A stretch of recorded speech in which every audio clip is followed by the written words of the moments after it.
ఏడు స్వరాలే ఏడు కొండలై కలసిన కలియుగ విష్ణు పదం అన్నమయ్య జననం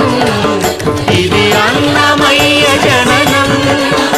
ఇది అన్నమయ్య జననం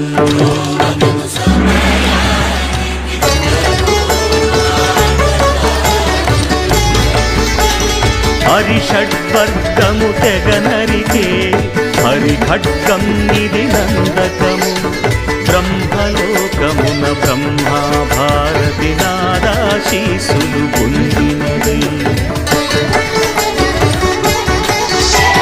శివలోకమున చిద్విలాసమున భ్రమరుద్వనిలో గమకితమై దివ్య సభలలో